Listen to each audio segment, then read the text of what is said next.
अस्सलाम वालेकुम।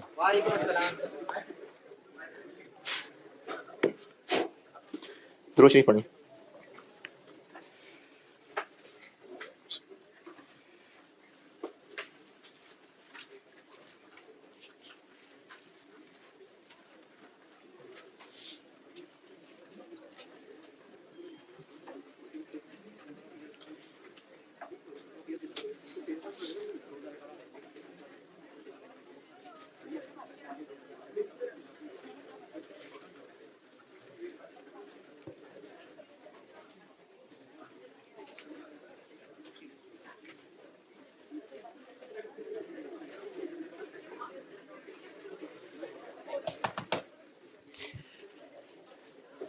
एक सेंसिबल स्टूडेंट जिसको एग्जाम की फिक्र है, ये शर्त है कि उसको एग्जाम की फिक्र हो,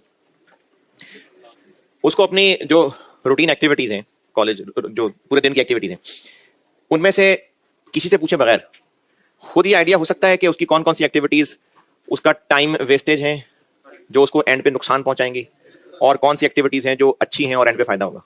पता चल सकता है या पूछना ही पड़ेगा किसी से? पता चल सकता है। अच्छा, कैसे पता चलवा रहा होगा है? नहीं, अब बता, स्टूडेंट ये क्या टेस्ट लगा रहा होगा या है? तो मतलब उसकी नब्ज की रीडिंग चेंज हो जाएगी, उसको मैसेज आ जाएगा कि टाइम वेस्टेज था, या क्या थर्ड एम्पायर को अपील करेगा, क्या पता चलेगा? Common sense? नहीं नहीं नहीं है, फील होगा उसको, फील होगा। नहीं, रिजल्ट तो बात की बात है ना, वो भी है, चलो टेस्ट रिजल्ट भी हैं, फील होगा। और इसको एक और मैं अगर फीलिंग को एक्सप्लेन कर दूं तो क्या पेट में दर्द शुरू हो जाएगा, या स्किन पे जलन महसूस हो जाएगी, या सर में खुश्की फील होने लग जाएगी? फील क्या है? दिल में फीलिंग्स पे, दिल। अब ये अगर एक लंबी लिस्ट बनाई जाए कि कौन कौन सी चीजें पास करने के लिए इंपॉर्टेंट हैं, कौन कौन सी चीजें फेल करने में रोल प्ले करेंगी, तो हाँ, लिस्ट बनाई जा सकती है, लेकिन in absence of list feeling से काम चलाया जा सकता है। लेकिन ये फील भी सिर्फ उसी को आएगी जिसको एग्जाम की फिक्र होगी, और जिसको एग्जाम की फिक्र नहीं है तो वो चिल कर रहा है, और वो अगर किसी ऐसी एक्टिविटी में एंगेज है जो उसको अभी फिलहाल मजा आ रहा है, और कोई कह भी दे कि एग्जाम का टाइम जाया हो रहा है, तो उसको फर्क नहीं पड़ता, क्योंकि अभी तो मजा आ रहा है ना, एग्जाम का उसको फर्क ही नहीं पड़ रहा। तो अगर लिस्ट, टू डू लिस्ट या डोंट्स वाली लिस्ट ना भी हो तो एक क्विक टेस्ट ये है कि दिल में फीलिंग आ जाएगी, लेकिन शर्त ये है कि एग्जाम की फिक्र हो तो। मुस्लिम 6516 सैयदना नवाज बिन समान अंसारी रज़ियल्लाहु अन्हु से रिवायत है, मैंने रसूलुल्लाह सल्लल्लाहु अलैहि वसल्लम से नेकी और गुनाह के बारे में सवाल किया, तो आप सल्लल्लाहु अलैहि वसल्लम ने फरमाया नेकी अच्छे अखलाक का नाम है। मतलब आप इसकी मिसाल ऐसे समझ लें कि जैसे आप कहें कि जी बस एक दो लफ्जों में बता दें कि अच्छा स्टूडेंट क्या है, तो मैं कहूँ रेगुलर, या मैं कहूँ डिसिप्लिन, या ओबीडियंट। तो और कहीं बुरा स्टूडेंट क्या है, तो टाइम वेस्ट करने वाला या नाफरमान, कीवर्ड्स।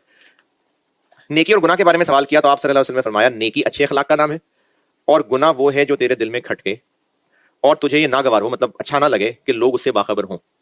अब मैं और आप अपनी एक्टिविटीज की अगर लिस्ट बनाना चाहें ना, और अपने आप को जस्टिफाई करने के लिए, जैसे अभी वो पहले किसी स्टूडेंट ने पूछा था तो कि गाना सुनना सही है कि नहीं है, मतलब बुरा है या नहीं, या फ्रेंड्स, या जस्ट फ्रेंड्स, इसमें क्या बुराई है?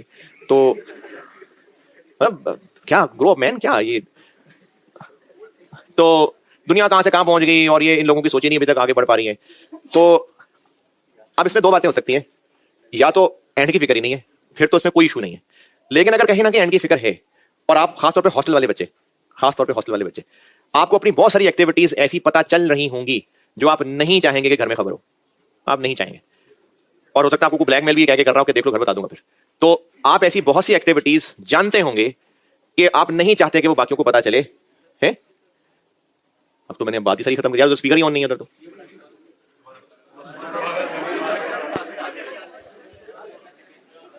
मेरी आवाज ही नहीं आ रही इधर।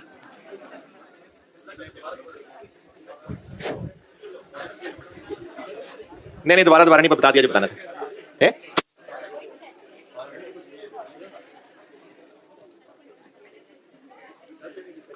तो इसलिए आप नहीं बस नहीं, दोबारा नहीं, तो इसलिए आपको आपको उस लिस्ट का बिल्कुल पता होगा कि आप जो अपनी हरकतें नहीं चाहते कि घर वालों तक पहुंचे, तो इसका मतलब है कि उनमें कुछ गड़बड़ है, और आपको किसी से फतवा लेके ही ये साबित नहीं होगा कि वो गड़बड़ है, आपके दिल में पता चल जाएगा। तो जो बुराई होती है ना, वो दिल में खटक जाती है, लेकिन शर्त यह है कि दिल में आखिरत की फिक्र हो। सवाल लिखें।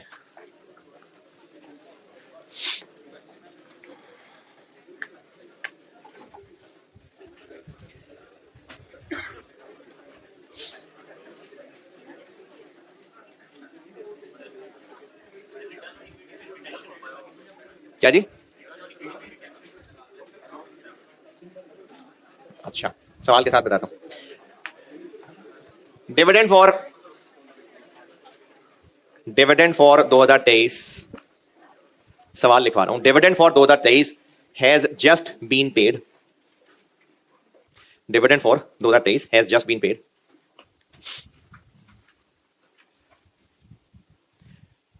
Dividends for last 4 years. Dividends for last 4 years are as follows. Year बताऊंगा और डिविडेंड पर शेयर बताऊंगा। 2023 का 8 रुपए 8, 2022 का 7.6, 2021 7.4, 2020 6.9। चले, ये 4 डिविडेंड हैं। और current market price of share 75 है, 75 रुपए। क्या ही बताइए?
जी, हमें ग्रोथ रेट निकालना पड़ेगा पहले तो डिविडेंड से।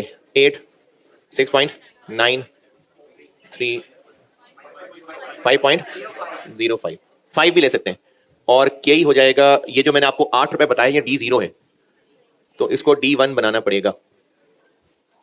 75x डिविडेंड ही है। क्यों?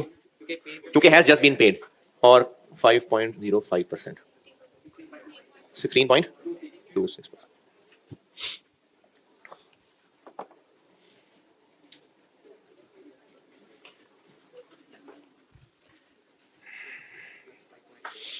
और लिखें।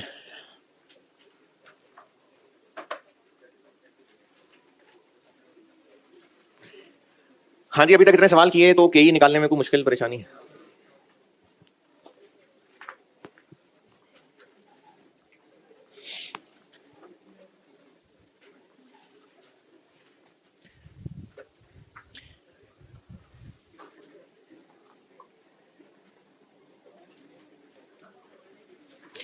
Current dividend has just been paid. Current dividend has just been paid.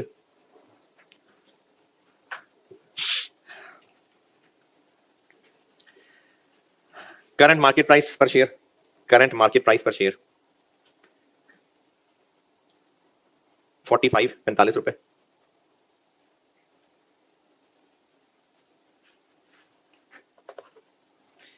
Return on equity,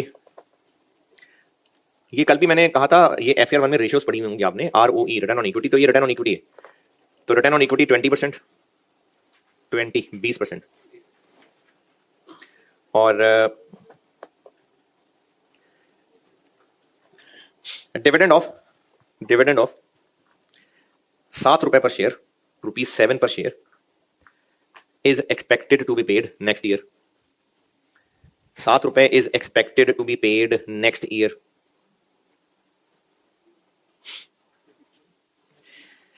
It is company's policy. It is company's policy to distribute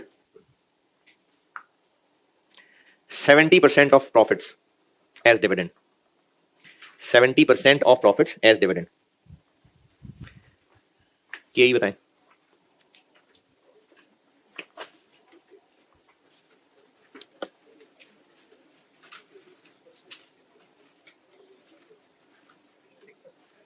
केई कितना? केई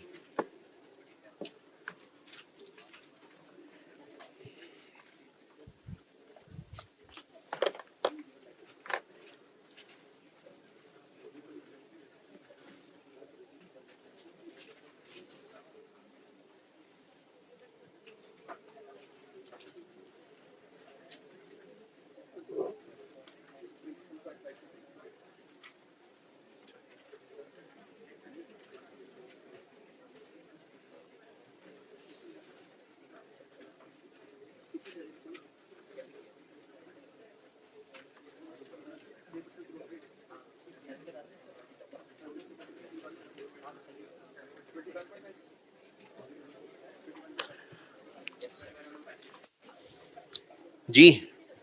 return on equity into retention rate.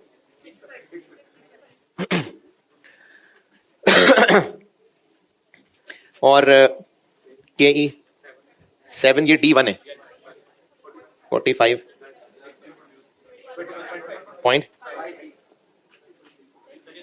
है. Next कहां declare हुआ है? अभी अभी पे हो तो गया है. ये ₹7 मैंने बताया नेक्स्ट ईयर इतना होगा. ये डिक्लेयर नहीं कहा. Recent dividend has just been paid. तो अगले साल का साल पहले थोड़ी डिक्लेयर कर देंगे.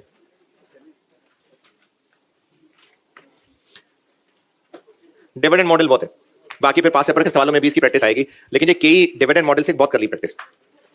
अच्छा, एक बात नॉलेज के लिए बता रहा हूं, अगर समझ आए तो ठीक है, नहीं तो इग्नोर. बिजनेस का पहला साल था और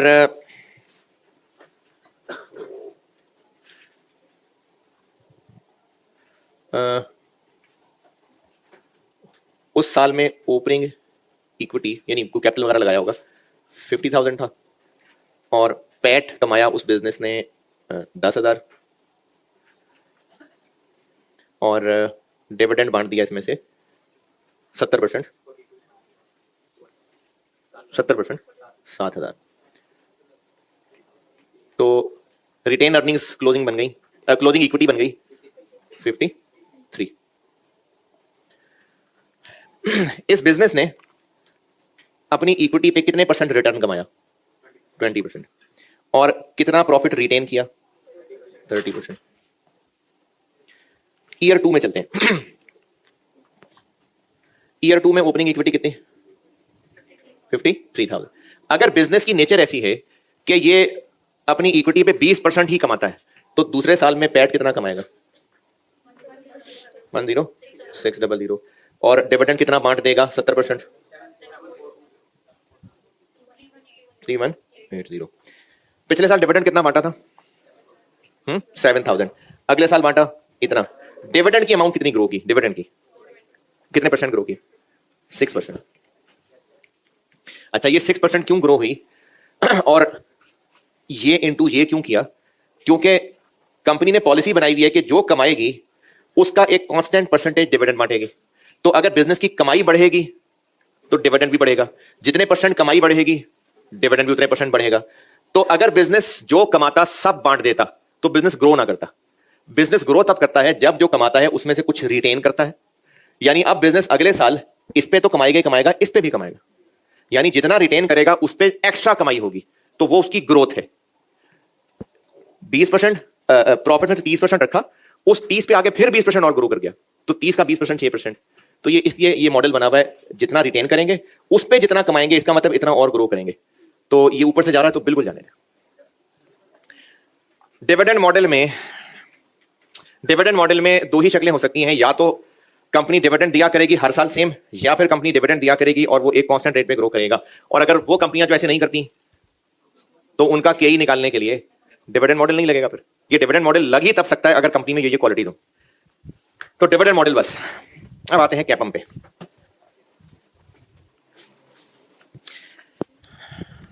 एक रिकैप फिर से, बिजनेस को फाइनेंस के सोर्स या तो ओनर ने पैसा दिया है, लेंडर ने पैसा दिया है। ओनर ने पैसा दिया है तो वो इक्विटी है, लेंडर ने पैसा दिया है तो वो डेट है, और वो पैसा बिजनेस को कॉस्ट कर रहा है। कॉस्ट क्यों कर रहा है? क्योंकि उन इन्वेस्टर्स को पैसा वापस तो कल करना ही है, उस पर एक्स्ट्रा भी कुछ देना है। वो उन लोगों की नजर से देखेंगे तो रिटर्न कहलाएगा, और बिजनेस के पॉइंट ऑफ व्यू से देखेंगे तो कॉस्ट कहलाएगा। ये है कॉस्ट ऑफ फाइनेंस या कॉस्ट ऑफ कैपिटल। जो कैलकुलेशन हम सीखना चाह रहे हैं वो क्यों कैलकुलेट कर रहे हैं, इस क्यों की बात बाद में, कैसे कैलकुलेट कर रहे हैं हम जानना चाह रहे हैं। अभी के हालात में, हमारी अभी की औकात में, अगर हम पैसा रेज करना चाहते तो कितने % देते तो लोग पैसे देने पर राजी होते। यानी हम मार्केट में अभी लोगों की रिक्वायरमेंट जानना चाह रहे हैं। अब या तो उनसे पूछे जाके, तो किससे पूछे जाके? तो इसके लिए बुजुर्गों ने बना दिए फार्मूले, और उन फार्मूलों के पीछे अजम्पशन क्या थी कि हमारे डिवेंचर्स और शेयर्स की जो प्राइसेस हैं वो ऐसे सेट हुई होंगी, ऐसे डिटरमिन हुई होंगी कि इन्वेस्टर्स ने फ्यूचर कैश फ्लोज की डिस्काउंटिंग की होगी अपने रिक्वायर्ड रिटर्न पे, तो मार्केट वैल्यू निकली होगी। तो हम उस मार्केट वैल्यू से उल्टा चल के उन लोगों का वो रिक्वायर्ड रिटर्न ढूंढना चाह रहे हैं, और सबसे आसान अल्फाज में बस कुछ फार्मूले हैं जो हम लगाना चाह रहे हैं। तो कॉस्ट ऑफ इक्विटी पढ़ा रहा था। कॉस्ट ऑफ इक्विटी निकालने के दो रास्ते हैं, डिविडेंड मॉडल और कैपम। डिविडेंड मॉडल बहुत है, कैपम पे, और कैपम से बनता है कैपिटल एसेट प्राइसिंग मॉडल।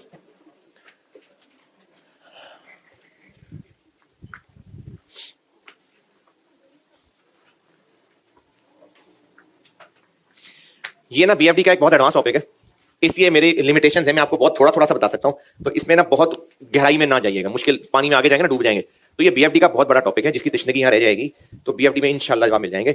लेकिन ये बहुत गहरा टॉपिक है, इसलिए जितना को मैं गहराई में लेके जाऊं बस उतने उतने से वापस आ जाइएगा, है जी। कैपिटल एसेट प्राइसिंग मॉडल या कैपम।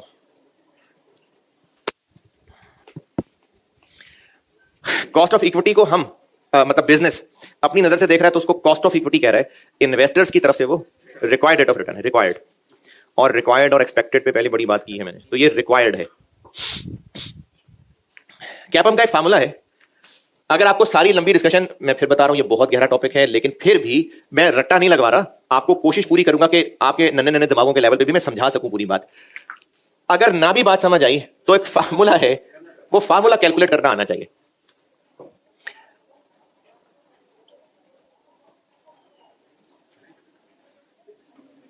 तो अब मैं करने ये लगाऊं कि आपको इस फार्मूले तक पहुंचाने लगाऊं। इस फार्मूले को समझाते समझाते डराइव भी कर दूंगा, और कोशिश पूरी करूंगा जितना भी आपके लेवल पे नॉलेज पॉसिबल हुआ वो दे सकूं। एंड रिजल्ट ये है, ये फार्मूला है, इसमें ये फिगर्स पुट करनी है और के ही निकलना है। एंड रिजल्ट ये है, लेकिन जितना भी मैं कर सकता हूं आपको मैं समझाने के लिए पूरी बेस बना के देता हूं। कुछ टर्म्स सिखा रहा हूं, वो मैं जबानी बोलूंगा, आप अपने अल्फाज में कुछ ना कुछ लिख लेना। पहली चीज, return on risk free investment. कुछ टर्म्स सिखा रहा हूं यहां तक पहुंचाने के लिए। एज एन इन्वेस्टर, अगर वो इन्वेस्टर कहीं इन्वेस्ट करना चाहता है, प्रॉपर्टी में इन्वेस्ट करना चाहता है और किसी मशहूर इलाके में, तो वो बहुत रिस्की इन्वेस्टमेंट है या नहीं है? बहुत डेवलप और मशहूर इलाका नहीं है। और अगर किसी दूर दराज शायद ये डेवलप हो जाए, शायद उस इलाके में प्रॉपर्टी में इन्वेस्ट करना चाहता है तो रिस्की है। तो एज एन इन्वेस्टर जितना ज्यादा रिस्क होगा इन्वेस्टमेंट में, रिटर्न की ख्वाहिश उतनी ज्यादा होगी। अगर कोई गवर्नमेंट की स्कीम्स हो, गवर्नमेंट कहे कि ये स्कीम आप पैसा लगा दे तो आपको रिटर्न मिल जाएगा, इंटरनेशनली बात कर रहा हूं, ठीक है, इंटरनेशनली, तो गवर्नमेंट की स्कीम्स में पैसा लगाने में रिस्क कम ही नहीं है ही नहीं, मतलब सिर्फ कम नहीं है ही नहीं। देखें, इन्वेस्टर को क्या रिस्क होता है? पैसा डूब जाएगा तो सरकार को दे रहे हैं पैसा, तो वापस हो जाएगा। भाई सरकार के पास पैसे नहीं होंगे तो नए छाप के दे देंगे, नए नोट प्रिंट हो जाएंगे। तो सरकार की स्कीम्स के अंदर पैसा इन्वेस्ट करने में रिस्क नहीं होता। तो जब उन इन्वेस्टमेंट्स में रिस्क ही नहीं होता तो फिर दफा करो, रिटर्न भी क्या करना है? नहीं, रिटर्न तो होगा लेकिन वो कम होगा। यानी सरकार के पास पैसा इन्वेस्ट करने में लोग थोड़े रेट पे भी राजी हो जाएंगे। क्यों? क्योंकि रिस्क नहीं है। तो सरकार की इन्वेस्टमेंट्स में पैसा लगाने से जो रिटर्न मिलेगा उसको return on risk free investment कहते हैं। वो इन्वेस्टमेंट्स जिनमें रिस्क नहीं है, जो कि गवर्नमेंट सिक्योरिटीज ही होती हैं, उनमें जो रिटर्न मिला करता है उसको आरएफ कहते हैं। इसको रिस्क फ्री रिटर्न भी कहते हैं, यानी आरएफ। और इसकी मिसालें रिटर्न ऑन ट्रेजरी बिल्स। ये नाम लिखा मिल सकता है सवाल में आपको, ये गवर्नमेंट की स्कीम्स है, ट्रेजरी बिल्स, टी बिल्स। तो ये गवर्नमेंट की स्कीम्स होती हैं, यानी गवर्नमेंट की स्कीम्स में कोई पैसा इन्वेस्ट करे और उसमें जो रिटर्न मिला करता है उसको आरएफ या रिस्क फ्री रेट कहते हैं। तो एक टर्म होगी आरएफ, एक इसमें से आपको आरएफ बता दिया। आरएफ है रिस्क फ्री रेट, यानी गवर्नमेंट की स्कीम्स में इन्वेस्ट करेंगे तो क्या रिटर्न मिलेगा। और सवालों में शायद आपको ये ट्रेजरी बिल्स के नाम से मिले, return on treasury bills.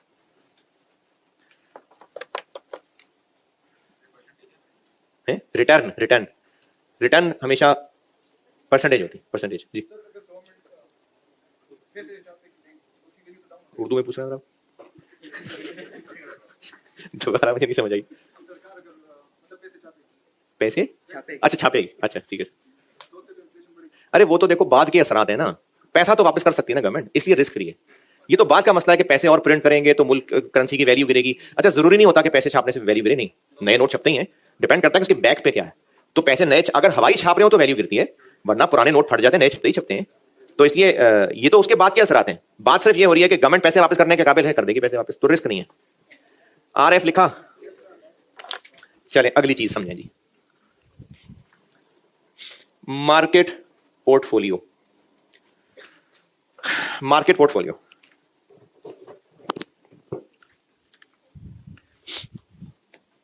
Stock market क्या होते हैं? मार्केट है जहां पर कंपनीज जो उस मार्केट में रजिस्टर्ड हैं उनके शेयर्स बाय सेल हो रहे हैं, और जो लोग भी उन कंपनीज के शेयर्स खरीदना बेचना चाहते हैं वो उस मार्केट में आ जाते हैं। अगर पूरी मार्केट में पूरी 3000 कंपनीज रजिस्टर्ड हैं तो उन सारी कंपनीज के शेयर्स रोजाना बाय सेल हो रहे होंगे, हैं सबके? नहीं, बिल्कुल जरूरी नहीं है। हो सकता है कुछ रजिस्टर्ड हुई हो, उसके बाद वो डीलिस्ट होंगी तो होंगी, उनकी पूरी जिंदगी में किसी एक ने भी लिफ्ट नहीं कराई होगी उनके शेयर को, ये भी हो सकता है। ठीक है, जब आप किसी प्रोडक्ट के बारे में प्राइस पता करना चाह रहे हैं, मोबाइल बेचना चाह रहे हैं अपना, और कह जी मार्केट से रेट लगाया मैंने, तो क्या मतलब मार्केट से रेट लगाया? कौन सी मार्केट? मोबाइल्स की मार्केट। चलें लाहौर में बैठे हैं तो चले चलते हैं हफीज सेंटर चलते हैं, चलें जिसको जो करीब पड़ता है। हफीज सेंटर में कितनी कोई शॉप्स होंगी अंदाजन? चलें 100-150 शॉप्स होंगी, तो आप उन 150 शॉप से जाकर रेट लगाएंगे, तो फिर कैसे कह रहे हैं मार्केट से रेट लगाया?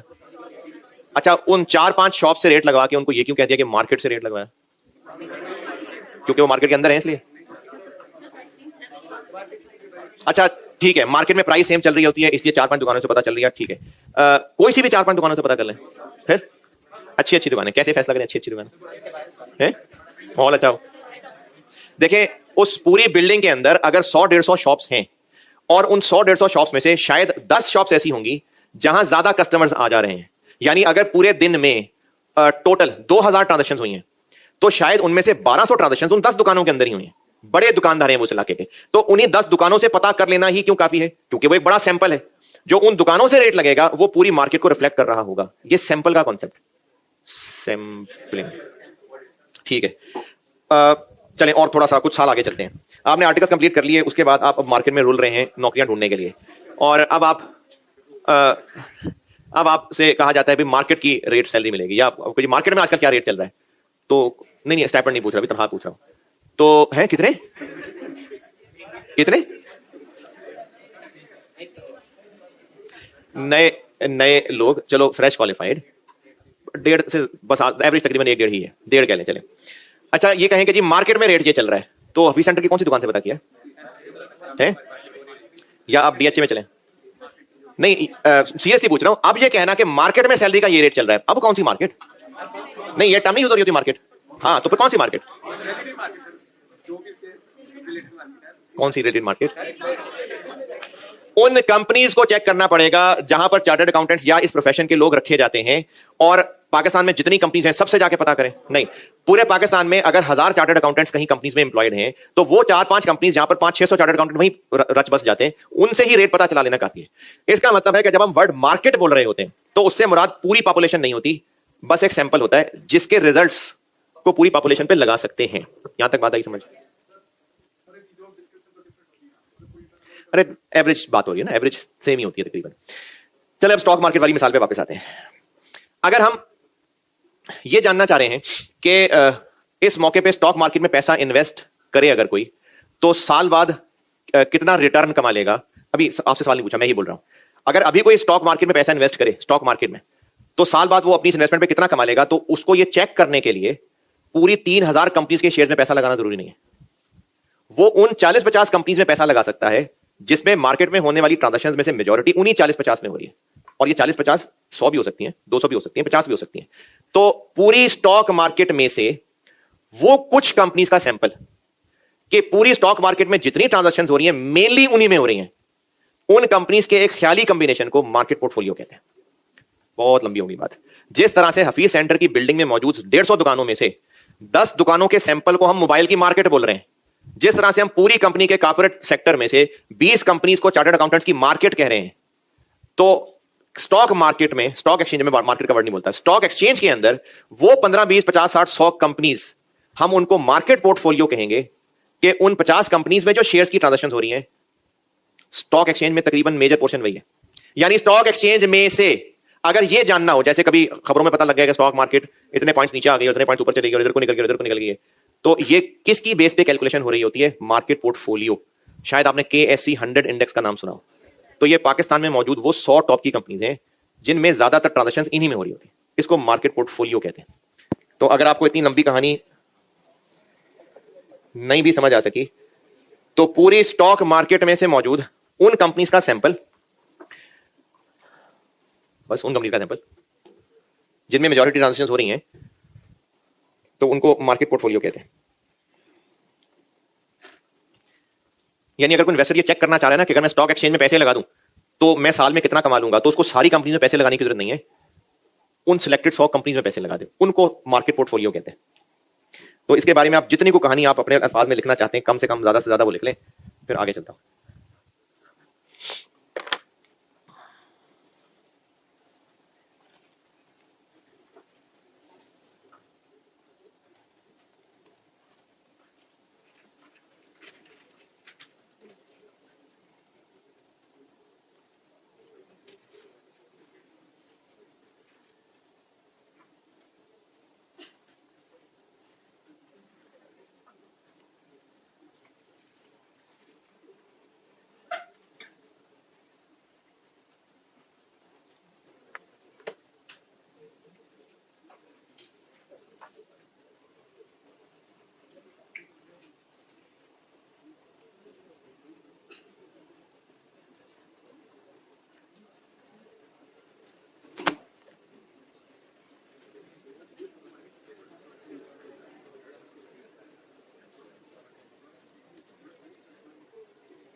अच्छा, अगर कोई इन्वेस्टर अपना पैसा पूरी स्टॉक एक्सचेंज में लगाना चाह रहा है, तो वो पूरी स्टॉक एक्सचेंज में लगाने की बजाय इसमें लगा दे, और अगर इसमें लगा देगा तो एक साल में कितना रिटर्न कमा लेगा उम्मीद है, वो कहलाता है return on market portfolio,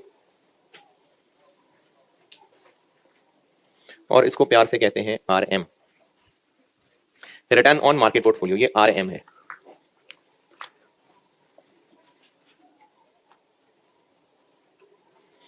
RM RF से ज्यादा होगा या कम होगा या बराबर होगा या RM? क्यों? क्योंकि मार्केट में जितनी मर्जी अच्छी कंपनी है, बहरहाल रिस्क है, तो RM RF से ज्यादा ही होता है। मार्केट पोर्टफोलियो ये किसने किया यार? ये नहीं यार, ऐसे मार्केट पोर्टफोलियो RM RF से ज्यादा क्यों होगा? क्योंकि मार्केट पोर्टफोलियो में इन्वेस्ट करने में बहरहाल रिस्क है, तो ये ज्यादा होगा। बस इसके करीब पहुंच रहे हैं बस अभी। एक चीज है जी बीटा, और ये वो ग्रीक्स होते हैं ना, ये अल्फा बीटा गामा कैसे लिखते हैं? वो होते हैं, ये ग्रीक्स हैं। तो पता नहीं ग्रीक है कि लैटिन है, जो भी है, तो बीटा, और इसका सिंबल होता है ये बीटा।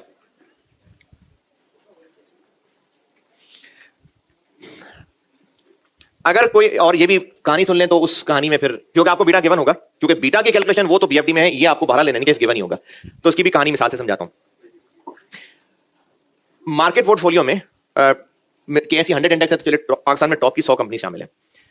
अगर हम इसमें इन्वेस्ट करेंगे तो एक साल में कितना कमा लिया करेंगे? आरएम एक साल में इतने % कमा लिया करेंगे। और अगर किसी एबीसी कंपनी में इन्वेस्ट कर दें, पाकिस्तान में मौजूद कोई एबीसी लिमिटेड है? वैलिड ही नहीं होगा, है? अरे मेरा सवाल तो सुन। अगर कोई इन्वेस्टर पाकिस्तान में मौजूद एक कंपनी एबीसी लिमिटेड में इन्वेस्ट कर ले, तो उस एबीसी लिमिटेड में इन्वेस्ट करके जो रिटर्न कमाएगा वो आरएम से कम ही होगा, ज्यादा भी हो सकता है। यानी ये तो एक मार्केट है ना, सैंपल है, इनसे अच्छी कंपनियां भी हो सकती हैं, सारी कंपनियां भी हो सकती हैं। तो मार्केट पोर्टफोलियो तो एक कॉम्बिनेशन बन गया, लेकिन उसके अलावा हर इंडिविजुअल कंपनी को अगर अलग अलग देखेंगे तो इससे बेहतर भी हो सकती है। जिस कंपनी में रिस्क जितना ज्यादा होगा, रिटर्न उतना ज्यादा होना चाहिए। ये जो है ना रिस्क और अच्छा बुरा, दुख खुशी, ये एब्सोल्यूट चीजें नहीं होती, ये रिलेटिव होती हैं। जैसे आपके अगर घर वाले आपकी बेइज्जती करते हैं तो मतलब आपकी खामियां बताते हैं, तो उनको आप में खामियां क्यों नजर आ रही होती हैं? है? क्योंकि खामियां क्यों नजर आ रही होती? और उनको कैसे बताइए नहीं ये नहीं, ये सही नहीं पढ़ने में? वो किसी से कंपेयर कर रहे होते हैं, कंपेयर करते हैं तो कंपेयर करके बता सकते हैं कि नहीं ये सही नहीं है, ज्यादा पढ़ता है, कम पढ़ता है, नालायक है, नहीं है, तमीजदार है, कम तमीजदार है।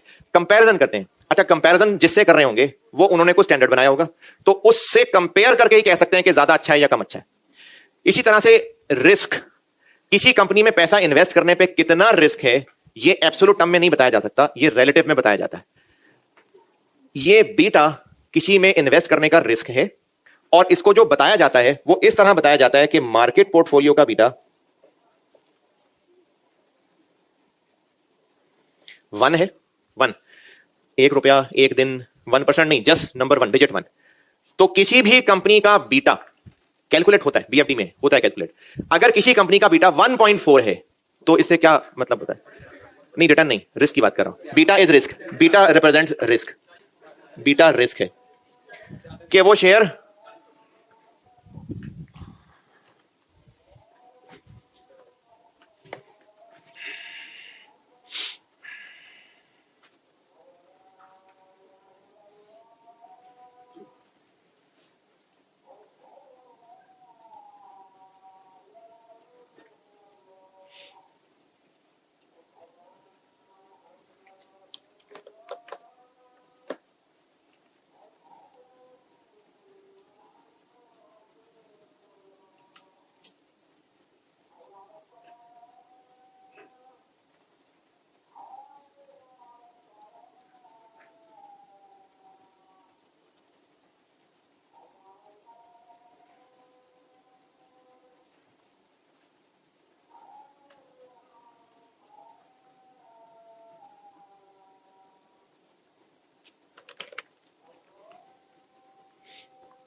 बीटा रिप्रेजेंट करता है रिस्क को। तो अगर किसी कंपनी एबीसी लिमिटेड में इन्वेस्ट करने का रिस्क 1.4 है तो इसका क्या मतलब है कि वो मार्केट पोर्टफोलियो से ज्यादा रिस्की है।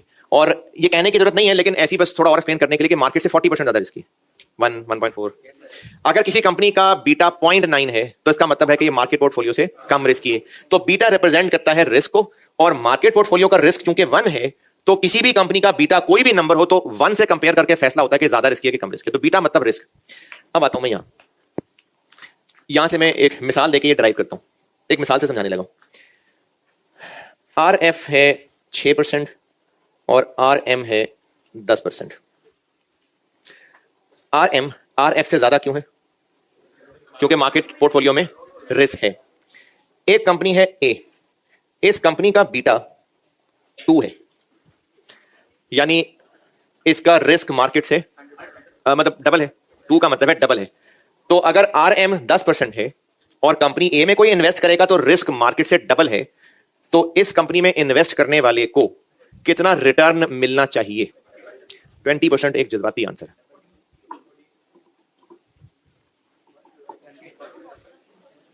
फार्मूला तो आप नजर लगा ही लेंगे, लेकिन मैं नहीं चाह रहा कि फार्मूला लगाएं, मैं सोच के ही बोलने को कह रहा हूं। सवाल यह है कि कंपनी जिसका बीटा 2 है, यानी इसमें रिस्क मार्केट से डबल है, तो इसका रिटर्न मार्केट के रिटर्न से डबल होना, यह जज्बाती आंसर है।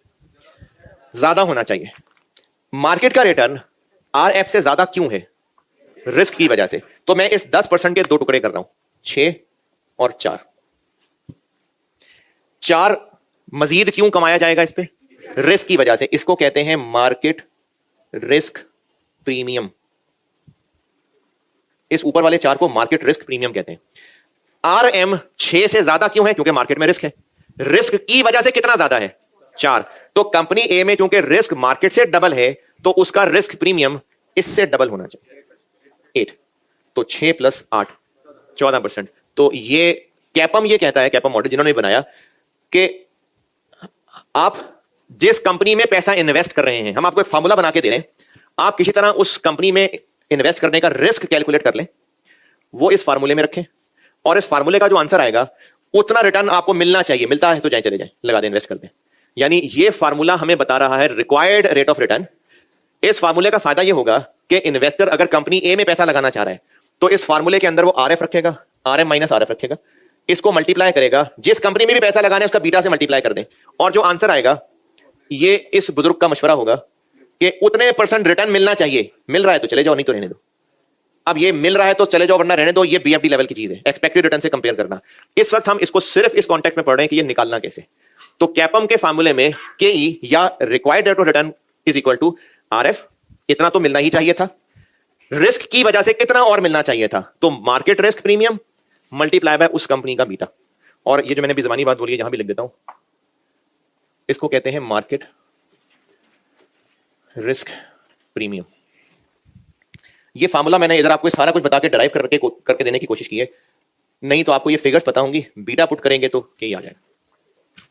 और सवाल में होना चाहिए नहीं वैसे, क्योंकि ये बीएफडी लेवल की चीज है, लेकिन चलो अगर कह भी दिया तो इसका पूरा नाम होता है इक्विटी बीटा। बीटा काफी है, लेकिन पूरा नाम इसका इक्विटी बीटा। क्या जी? 2, 4 भी हो सकता है, बिल्कुल हो सकता है जी। एवरेज है, हाँ एवरेज। ये जो आरएम है ये एवरेज होता है। आरएम भी निकालने के तरीके होते हैं, लेकिन आपके लेवल पे गिवन होगा। आरएम, आरएफ, बीटा आपको गिवन होगा।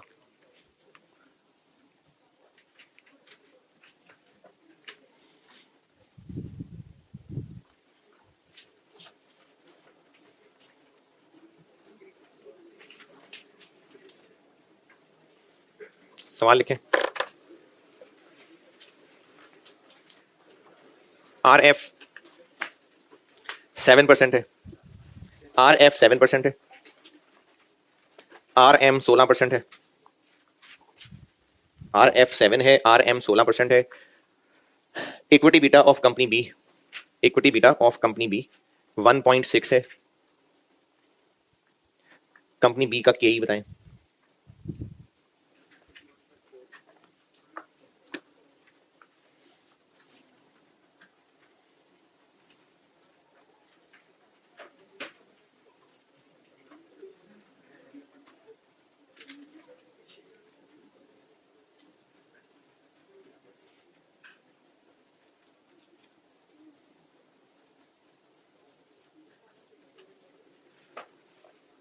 जी 21.4।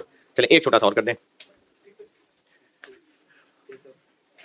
आरएफ 5% है, 5%, और मार्केट रिस्क प्रीमियम 8% है, 8%, और equity beta of company A, RF बताया मैंने 5% और मार्केट रिस्क प्रीमियम बताया है 8%, और इक्विटी बीटा ऑफ कंपनी ए 1.7 है। केई बताएं उसका।